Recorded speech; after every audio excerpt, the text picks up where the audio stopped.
दोस्तों, तहां सभिनी खे प्रोफेसर डॉक्टर टिकुंटे जुमलोटी जो सलाम क़बूल हुजे। दोस्तों, हिन बीमारी असांखे ॿुधाए छॾियो त असां धोखे में हुयासीं। जॾहिं दुनिया में वॾियूं वॾियूं कंपनियूं ब्रांड कोन हुया तॾहिं बि असां हलूं पिया।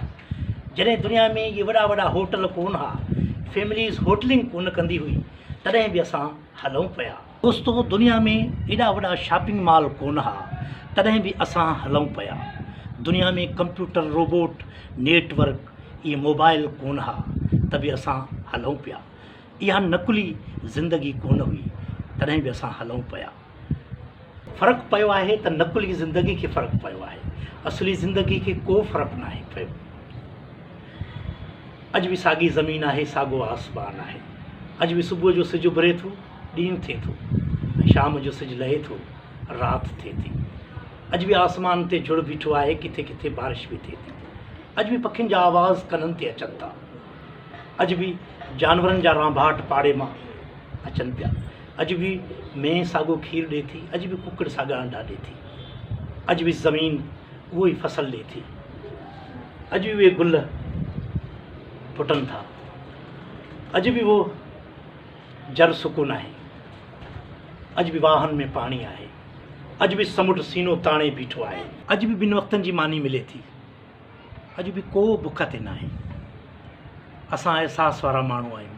असां हिक ॿिए सां मानी विराए खाईंदा आहियूं। अॼु बि को पाड़े में अगरि बुख ते हूंदो आहे त असांखे सॼी राति निंड न ईंदी आहे, छो त असां अहसास वारा माण्हू आहियूं, अहसास वारा इंसान आहियूं। फ़र्क़ु पियो आहे त सिर्फ़ु नकुली ज़िंदगी खे पियो आहे, असली ज़िंदगी खे को फ़र्क़ु न आहे। असां असली सादी ज़िंदगी ॾे मोटी आया आहियूं। फ़र्क़ु पियो आहे त हुन फज़ूल ख़र्ची में फ़र्क़ु पियो आहे। मानी त असां लस्सी, बसर ऐं आचार सां बि खाई सघूं था। अॼु ॿार ॾाॾी ऐं नानी जी कहाणी ॿुधनि था। उहे वीरान अंगण आबाद थी विया आहिनि।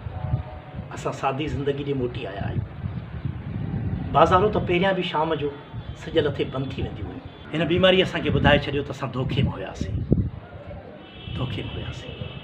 दोस्तों, ख़ुशि हुजो, आबाद हुजो, पंहिंजो ख़्यालु रखो, पंहिंजे ॿारनि जो ख़्यालु रखो। जेसीं ताणी हीअ बीमारी ख़तमु नथी थिए, तेसीं ताणी घर खां ॿाहिरि न निकिरो। दोस्तों, जेकर वीडियो पसंदि आयो आहे त मुंहिंजे चैनल खे सब्सक्राइब कयो ऐं बेल आइकन खे दॿायो। महिरबानी।